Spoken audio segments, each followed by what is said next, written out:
ಏನು ಚಳಿನಪ್ಪ ಇವತ್ತಂತೂ ಮೈ ಬಿಡೋಕ್ಕಾಗ್ತಿಲ್ಲ. ಈಗ ಒಂದು ಸ್ವಲ್ಪ ಬಿಸಿಲು ಕಾಯ್ತಾ ಐತೆ. ಇನ್ನು ಈ ಚಳಿ ಎಷ್ಟು ದಿನಕ್ಕೆ ಹೋಗುತ್ತೋ ಏನು ಕತ್ತೀವಿ. ಶಿವರಾತ್ರಿ ಇನ್ನೊಂದು 15 ದಿವಸ ಐತೆ. ಶಿವರಾತ್ರಿ ಆದಮೇಲೆ ಹೋಗುತ್ತೆ ಅನ್ಸುತ್ತೆ. ಲಕ್ಷ್ಮಿ ಅಕ್ಕ, ನಂದಿನಿ ಅಮ್ಮ ಹೊರಗಡೆನೆ ಕೂತಿದ್ದಾರೆ.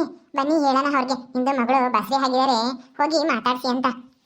ನಡಿಯೇ, ನನ್ನ ಮೇಲೆ ಒಂದು ಸ್ವಲ್ಪ ಸಿಟ್ಟೈತಿ. ನಂದಿನಿ ಮದುವೆ ಮಾಡ್ಸಿಡು ಅಂತ. ಅದಕ್ಕೆ ನಾನು ಹೇಳೋದು ಬೇಡ ಅಂತ ನೀನು ಕರ್ಕೊಂಬಂದಿರೋದು. ನೀನೇ ಹೇಳಿ ನಡಿ, ನಾನು ಸುಮ್ಮನೆ ಜೊತೆಗೆ ಬರ್ತೀನಿ.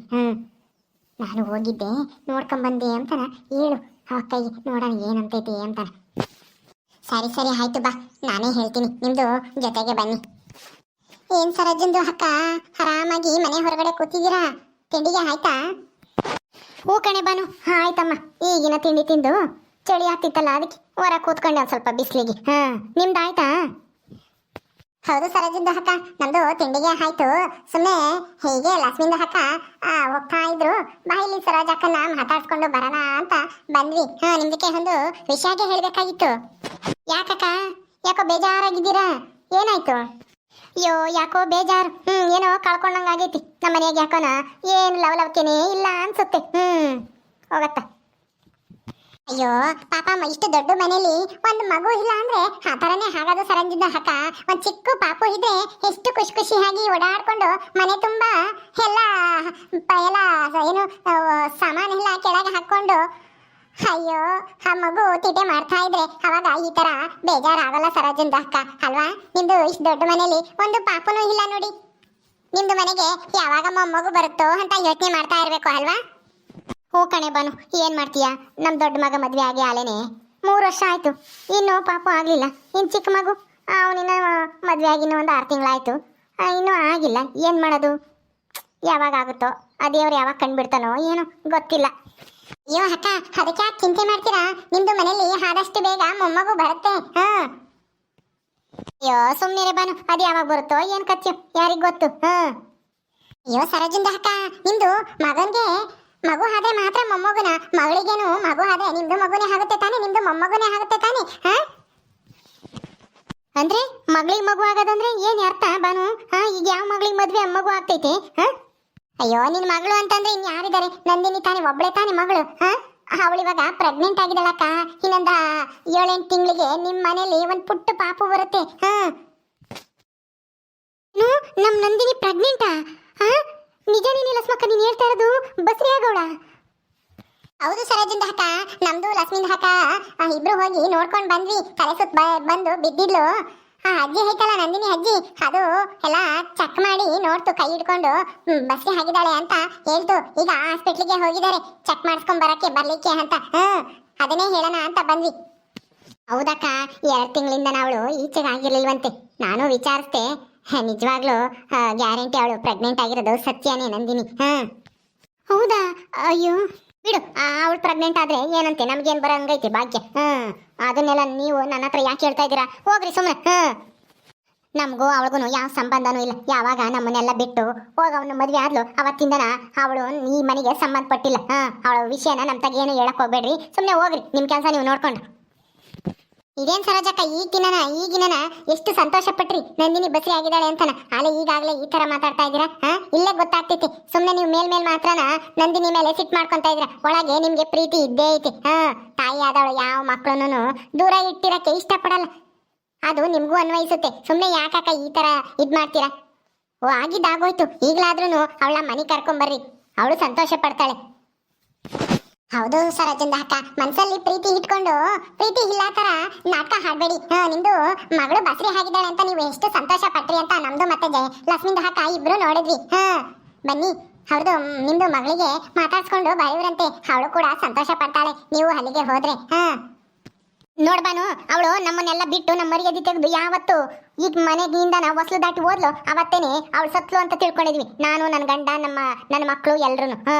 ಅವಳ ವಿಷಯನ ಇಲ್ಲಿ ಹೇಳಕ್ ಬರ್ಬೇಡ್ರಿ, ಸುಮ್ಮನೆ ಹೋಗ್ರಿ. ನಮಗೂ ಅವಳಿಗೂ ಸಂಬಂಧ ಇಲ್ಲ. ಇದೇನ್ ಸರೋಜಕ್ಕ ಈ ತರ ಮಾತಾಡ್ತಾ ಇದ್ದೀರಾ? ಆಗೋಯ್ತು. ಪಾಪ ಅವಳು ಇಷ್ಟಪಟ್ಟು ಮದ್ವೆ ಆಗಿದ್ದಾಳೆ, ಅವಳು ಇವಾಗ ಸಂತೋಷವಾಗಿದ್ದಾಳೆ. ನೀವು ಆ ಮಕ್ಕಳನ್ನ ಬೆಳೆಸೋದು, ಅವ್ರಿಗೆ ವಿದ್ಯೆ ಕೊಡ್ಸೋದು ಏನು ಕೇಳ್ರಿ? ಮಕ್ಕಳು ಸಂತೋಷವಾಗಿರ್ಲಿ ಅಂತ ತಾನೆ. ಈಗ ನೀವ್ ಅಂದ್ಕೊಂಡಂಗೆನೆ ಅವಳು ತುಂಬಾ ಸಂತೋಷವಾಗಿದ್ದಾಳೆ. ಅದಕ್ಕಿಂತ ಇನ್ನೇನ್ ಬೇಕು ನಿಮ್ಗೆ? ಅವಳು ಇಷ್ಟಪಟ್ಟು ಆರಿಸ್ಕೊಂಡಿರೋ ಜೀವನನ ಅವಳೇ ಚೆನ್ನಾಗಿ ನೋಡ್ಕೊಂತಾ ಇದ್ದಾಳೆ, ಚೆನ್ನಾಗಿ ಇದ್ದಾರೆ ಇಬ್ರು ಗಂಡ ಹೆಂಡ್ತಿನು ಅಂತ ಗಂಡನ್ ಪಡೆಯಕ್ಕೆ ತುಂಬಾ ಅದೃಷ್ಟ ಮಾಡಿದೀನಿ ಅಂತ ಹೇಳ್ತಾ ಇರ್ತಾಳೆ. ಅದಕ್ಕಿಂತ ಇನ್ನೇನ್ ಬೇಕು ನಿಮ್ಗೆ ಹೇಳ್ರಿ? ಮಕ್ಕಳು ಸಂತೋಷನೇ ಅಪ್ಪ ಅಮ್ಮಗೆ ಸಂತೋಷ ತಂದು ಕೊಡುತ್ತೆ ತಾನೆ. ಅದನ್ನ ಬಿಟ್ಬಿಟ್ಟು ಮನಸ್ಸಲ್ಲಿ ಪ್ರೀತಿ ಇಟ್ಕೊಂಡು ಮೇಲ್ ಮಾತ್ರ ಈ ತರ ಸಿಟ್ ಮಾಡ್ಕೊಂತಾ ಇದ್ದೀರಲ್ಲ, ಇದು ಯಾವ ನ್ಯಾಯ ಹೇಳ್ರಿ? ಎಷ್ಟು ದಿನ ಅಂತೇಳಿ ಹಿಂಗೆ ಇರ್ತೀರಾ? ಈಗ್ಲಾದ್ರೂ ಹೋಗಿ ಮಾತಾಡ್ಸಿ ಮನೆ ಕರ್ಕೊಂಬರ್ರಿ. ನಾವು ಹೇಳೋವಷ್ಟು ಹೇಳಿದೀವಿ ನೋಡಿ, ಯೋಚನೆ ಮಾಡಿ. ಸಂತೋಷವಾಗಿರೋ ಟೈಮಲ್ಲಿ ಈ ತರ ದೇಶ ಸಾಧಿಸಿದ್ರೆ ಏನೂ ಬರೋಂಗಿಲ್ಲ. ಇವತ್ತಿರ್ತೀವಿ, ನಾಳೆ ಹೋಗ್ತೀವಿ. ಅಷ್ಟಕ್ಕೋಸ್ಕರ ಇಷ್ಟೆಲ್ಲ ದ್ವೇಷ ಯಾಕೆ ಮಾಡ್ಬೇಕು ಹೇಳಿ ಸರೋಜಂದ ಅಕ್ಕ? ಎಲ್ರ ಜೊತೆ ಸಂತೋಷವಾಗಿರಿ. ಸರಿ, ನಾವಿನ್ನು ಬರ್ತೀವಿ, ಯೋಚನೆ ಮಾಡಿ ಚೆನ್ನಾಗಿ. ಲಕ್ಷ್ಮಕ್ಕಯ್ಯ, ನೀವು ಇಷ್ಟೊತ್ತು ಹೇಳಿದ್ದೆಲ್ಲ ನಿಜನಾ? ನಂದಿನಿ ಬಸ್ರಿನಾ?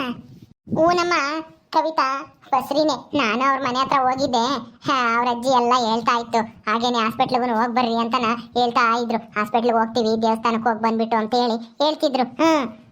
ನಿಮ್ಮ ಅತ್ತಿಗೆ ಹೇಳಿದ್ರೆ ನೋಡು, ಮೊದಲು ಸಂತೋಷ ಪಡ್ತು, ಈಗ ನೋಡಿರಿ ನಮಗೂ ಅವಳಿಗೂ ಸಂಬಂಧನೇ ಇಲ್ಲ ಅಂತ ಹೇಳ್ತಾ ಇತ್ತು. ನೀನಾದ್ರೂ ಒಂದು ಸ್ವಲ್ಪ ನಿಮ್ಮ ಅತ್ತೆಗೂ ನಿಮ್ಮ ಮಾವನಿಗೂ ನಿನ್ನ ಗಂಡಗೂ ಅರ್ಥ ಮಾಡಿಸು. ಸರಿ ಆಯ್ತು, ನಾನು ಪ್ರಯತ್ನ ಪಡ್ತೀನಿ. ಹೆಂಗೋ ಹೇಳಿ ಒಳ್ಳೆ ಕೆಲಸ ಮಾಡಿದ್ರಿ, ಹೋಗ್ರಿ. ಅತ್ತೆ ಅತ್ತೆ, ಇನ್ನೂ ಏನು ಯೋಚನೆ ಮಾಡ್ತೀರತ್ತೆ? ಇನ್ನೂ ಎಷ್ಟು ದಿನ ಅಂತ ಹೇಳಿ ನಂದಿನಿನ ದೂರ ಇಟ್ಟಿರ್ತೀರಾ ಹೇಳ್ರಿ? ಅವಳು ತಾಯಿ ಆಗ್ತಾ ಇದ್ದಾಳೆ, ಈಗ ಅವಳಿಗೆ ತವ್ರ ಮನೆ ಅವಶ್ಯಕತೆ ಐತಿ. ತಾಯಿ ಆದವಳು ಮಗಳು ಬಸ್ರಿ ಅಂತಂದ್ರೆ ಅವಳು ಹೋಗಿ ನೋಡ್ದೆ ನೀವು ಇಲ್ಲೇ ನಿಂತಿದ್ದೀರಲ್ಲ ಅತ್ತೆ. ಮನಸ್ಸಲ್ಲಿ ಅಷ್ಟೊಂದು ಪ್ರೀತಿ ಇದ್ರೂ ತೋರಿಸ್ಕೊಂತ ಇಲ್ಲ ನೀವು. ಯಾಕತ್ತೆ ಸುಮ್ಮನೆ ಈ ತರ ನಾಟಕ ಮಾಡ್ತೀರಾ? ಅಯ್ಯೋ, ನನಗೇನು ಯಾವ ಪ್ರೀತಿನೂ ಇಲ್ಲ ಗೀತಿನೂ ಇಲ್ಲ ಅವಳ ಮೇಲೆ. ಅವಳು ಯಾರೋ ನಾನು ಯಾರೋ, ನನಗೆ ಯಾಕೆ ಅವಳ ಮೇಲೆ ಪ್ರೀತಿ? ಅದನ್ನೇನೆ ನನ್ನ ಮುಖ ನೋಡ್ಕೊಂಡು ಹೇಳ್ರಿ ನೋಡೋಣ. ನನ್ನ ಮುಖ ನೋಡ್ಕೊಂಡು ಹೇಳ್ರಿ, ಹೇಳಕ್ಕೆ ಸಾಧ್ಯನಾ ನಿಮ್ಗೆ? ನನ್ನ ಮುಖ ನೋಡ್ಕೊಂಡು ಆ ಕಡೆ ಯಾಕೆ ತಿರ್ಕೊಂತ ಇದ್ರೆ ಈ ಕಡೆ ತಿರುಗಿ ಈಗ ಹೇಳ್ರಿ ನನ್ನ ಮುಖ ನೋಡಿ. ಹೇಳತ್ತೆ ಹೇಳು, ನನ್ನ ಮುಖ ನೋಡಿ ಹೇಳಿ ಈಗ. ನಿಜವಾಗ್ಲೂ ನಿಮ್ಗೆ ನಂದಿನಿ ಮೇಲೆ ಪ್ರೀತಿ ಇಲ್ವಾ? ಅವಳು ತಾಯಿ ಆಗ್ತಾ ಇದ್ದಾಳೆ ಅಂತನ ಸಂತೋಷವಿಲ್ವಾ ಮನಸ್ಸಲ್ಲಿ ನಿಮ್ಗೆ?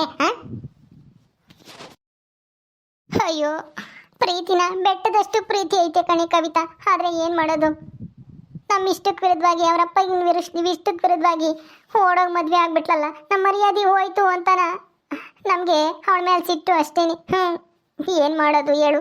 ನಾವೇನೇನೋ ಆಸೆ ಅಂದ್ಕೊಂಡಿದ್ವಿ, ಅವಳು ದೊಡ್ಡ ಶ್ರೀಮಂತರ ಮನೆಗೆ ಕೊಡಬೇಕು, ಅವಾಗ ಸುಖವಾಗಿರ್ತಾಳೆ, ನಮ್ ಗೌರವನು ಜಾಸ್ತಿ ಆಗುತ್ತೆ ಅಂತ ಏನೇನೋ ಅಂದ್ಕೊಂಡಿದ್ವಿ. ಆದ್ರೆ ಹೋಗಿ ಹೋಗಿ ಈ ವಿದ್ಯೆ ಬುದ್ಧಿ ಇಲ್ದೇ ಇರೋ ಸೋಮೇಶನ ಸಿದ್ದನ್ನ ಮದ್ವೆ ಆಗ್ಬಿಟ್ಲಲ್ಲ, ಅದಕ್ಕೆ ನಮಗೆ ಸಿಟ್ಟು ಅಷ್ಟೇನೆ. ಅವಳ ತಾಯಿ ಆಗ್ತಿದ್ದಾಳೆ ಅಂದಾಗ ನನಗೂ ಎಷ್ಟು ಸಂತೋಷ ಆಯ್ತು. ಆದ್ರೆ ಏನ್ ಮಾಡೋದು, ಅವಳು ಮಾಡಿರೋ ಕೆಲಸಕ್ಕೆ ಆ ಪ್ರೀತಿನ ತೋರಿಸ್ಕೊಂಬಕ್ ಆಗ್ತಾ ಇಲ್ಲ ಅಷ್ಟೇ. ಒಬ್ಳೆ ಮಗಳು ಅಂತನ ಕೇಳಿದೆಲ್ಲ ಕೊಡಿಸಿ ಬೆಳೆಸಿದ್ವಿ. ಅವಳಿಗೊಂದು ಕೆಲ್ಸಕ್ಕೂ ಇಟ್ಟವ್ರಲ್ಲ. ಆದ್ರೆ ಇವತ್ತು ಅಲ್ಲಿ ಹೋಗಿ ಸಗಣಿ ಬಸೋದು, ಹಸು ಮೇಸೋದು, ಅಲ್ಲೆಲ್ಲ ಅಡಿಗೆ ಮಾಡ್ಕೊಂಡು ಎಷ್ಟು ಕಷ್ಟ ಪಡ್ತಾ ಇದ್ದಾಳೆ. ಇಷ್ಟು ಕಷ್ಟಪಡ್ಲಿ ಅಂತನ ನಾವು ಅವಳ ಅಷ್ಟು ಇದ್ರಾಗೆ ಖರ್ಚು ಮಾಡಿ ಸಾಕಿದ್ದು ಓದಿಸಿದ್ದು ಹೇಳು? ಈ ತರ ಜೀವನ ಮಾಡ್ಲಿ ಅಂತನ? ಅಯ್ಯೋ ಅತ್ತೆ, ಅದನ್ನೆಲ್ಲ ಕಷ್ಟ ಅಂತ ಯಾಕೆ ಅಂದ್ಕೊಂತಾ ಇದ್ದೀರಾ? ಇಷ್ಟಪಟ್ಟೆ ಮಾಡ್ತಾ ಇದ್ದಾಳೆ ಅವಳು, ಅವಳಿಗೆ ಅದರಲ್ಲೇ ಸಂತೋಷ ಅತ್ತೆ. ಅದಕ್ಕೋಸ್ಕರನೇ ಅಂತವನೇ ಬೇಕು ಅಂತ ಹೇಳಿ ಇಷ್ಟಪಟ್ಟು ಮದ್ವೆ ಆಗಿದ್ದಾಳೆ. ಇವತ್ತು ಅವಳು ಇಷ್ಟಪಟ್ಟಿದ್ದ ಪಡ್ಕೊಂಡಿರೋದಕ್ಕೆ, ಇಷ್ಟಪಟ್ಟವ್ರನ್ನ ಮದ್ವೆ ಆಗಿರೋದಕ್ಕೆ ಸಂತೋಷವಾಗಿದ್ದಾಳೆ. ನೀವು ಎಷ್ಟೇ ದೊಡ್ಡ ಶ್ರೀಮಂತ ಹುಡುಗನ ಮದ್ವೆ ಮಾಡಿದ್ರೆ ಹುಡುಕಿ ಅವಳಿಗೆ ಸಂತೋಷ ಆಗ್ತಿರ್ಲಿಲ್ಲ. ಕಾರು, ದುಡ್ಡು, ಬಂಗ್ಲೆ, ಆರಾಮಾಗಿ ಆಳು ಕಾಳುಗಳಿದ್ದೆ ಮಾತ್ರ ಸಂತೋಷ ಅಲ್ಲ. ಅವ್ರಿಗೆ ಏನ್ ಮನ್ಸಿಗೆ ಏನ್ ಇಷ್ಟ ಆಗುತ್ತೋ ಅದು ಸಿಕ್ಕಿದಾಗ ಮಾತ್ರ ಮಕ್ಕಳು ಸಂತೋಷವಾಗಿರೋದು. ಅದನ್ನ ಅರ್ಥ ಮಾಡ್ಕೊಳ್ಳಿ ಅತ್ತೆ. ಈಗಲಾದ್ರೂ ನಿಮ್ಮ ಮನಸ್ಸಲ್ಲಿರೋ ಪ್ರೀತಿನ ತೋರಿಸಿ ನಿಮ್ಮ ಮಗಳಿಗೆ. ಅವಳ ಸಂತೋಷನೇ ನಿಮ್ಮ ಸಂತೋಷ ತಾನೆ. ಅವಳು ಇವಾಗ ಎಷ್ಟು ಸಂತೋಷವಾಗಿದ್ದಾಳೆ ಗೊತ್ತಾ ಸಿದ್ಧನ್ ಜೊತೆ? ಅದಕ್ಕಿಂತ ಇನ್ನೇನು ಬೇಕು ನಿಮಗೆ? ಮಾವ ಬಂದಾಗ ಮಾತಾಡಿ ಅವ್ರ ಮನೆಗೆ ಹೋಗ್ಬಿಟ್ಟು ಕರ್ಕೊಂಬನ್ನಿ ಅತ್ತೆ ನಂದಿನಿನ ಈ ಮನೆಗೆ. ಅಯ್ಯೋ, ನಿಮ್ಮ ಮಾವನ್ಗೇನು ಹೇಳಿದ್ರೆ ಅಷ್ಟೇ ಮನೆಗೆ ದೊಡ್ಡ ಯುದ್ಧನೇ ಆಗ್ಬಿಡುತ್ತೆ. ಸುಮ್ಮನೆ ಯಾಕೆ ಜಗಳ ಬಿಡಮ್ಮ, ನಿಮ್ಮ ಮಾವನ್ಗೆ ಹೇಳೋದು ಬೇಡ, ಏನು ಬೇಡ. ಅಯ್ಯೋ ಅತ್ತೆ, ನಾನಿದ್ದೀನಿ, ಧೈರ್ಯವಾಗಿ ಮಾತಾಡಿ ಕರ್ಕೊಂಬರೋಣ ಅಂತಾನ. ಯಾಕೆ ಸುಮ್ಮನೆ ಈ ಮನಸ್ಸಲ್ಲಿ ಪ್ರೀತಿ ಇದ್ರು ಹಿಂಗೆಲ್ಲ ಯಾಕೆ ಮಾತಾಡ್ತೀರಾ? ಮಾವನಿಗೂ ಪ್ರೀತಿ ಐತೆ ಮಗಳ ಮೇಲೆ. ಮಗಳು ಅಂದ್ರೆ ಎಷ್ಟು ಇಷ್ಟಪಡೋರು ಅವಳು ಮದುವೆ ಆಗೋದಕ್ಕೂ ಮುಂಚೆ ಅಂತ ನಿಮಗೂ ಗೊತ್ತು, ನನಗೂ ಗೊತ್ತು. ಅಂಥದ್ರಲ್ಲಿ ಅವರು ಹಿಂಗೆ ತಾತ ಆಗ್ತಿದ್ದೀನಿ ಅಂದ್ರೆ ಸಂತೋಷ ಪಡದೆ ಇರ್ತಾರಾ? ಕರ್ಕೊಂಡ್ ಬಂದೇ ಬರ್ತಾರೆ ಅತ್ತೆ. ಧೈರ್ಯವಾಗಿ ಹೇಳಿ ಒಂದ್ಸಲ, ನಾನು ಇರ್ತೀನಿ, ಸೂರ್ಯನಿಗೆ ಹೇಳ್ತೀನಿ, ಸೂರ್ಯನೂ ಹೇಳ್ತಾನೆ. ಏನೋ ಅಮ್ಮ, ನನಗೆ ಯಾಕೋ ಭಯವಾದಂಗಾಗುತ್ತೆ. ಅವರು ಮಾತಾಡ್ಸಂಗಿಲ್ಲ, ನೋಡಂಗಿಲ್ಲ ಅಂತ ಬೇರೆ ಅವಾಗ ಬೇರೆ ಎಲ್ಲ ಕಂಡೀಷನ್ ಎಲ್ಲ ಹಾಕಿದ್ರಲ್ಲ. ಈಗ ಈ ವಿಷಯ ಹೇಳಿದ್ರೆ ಅವ್ರು ಏನಂತಾರೋ ಏನೋ, ಸುಮ್ಮನೆ ಯಾಕೆ ಜಗಳ ಅಂತ.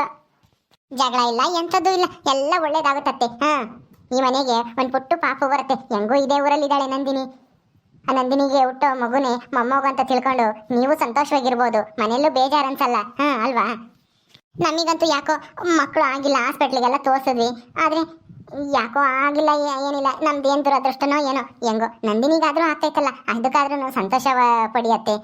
ಅವಳನ್ನ ಮನೆ ಕರ್ಕೊಂಬನ್ನಿ. ಏನೋ ಅಮ್ಮ, ನಿಮ್ಮ ಮಾವ ಬಂದಾಗ ನೋಡೋಣ. ಸರಿ ಅತ್ತೆ, ಮಾವ ಬಂದ ತಕ್ಷಣ ಮಾತಾಡಿ, ನಾನು ಇರ್ತೀನಿ ನಿಮ್ಮ ಜೊತೆಗೆ, ಧೈರ್ಯವಾಗಿ ಹೇಳಿ, ಏನೂ ಆಗಲ್ಲ.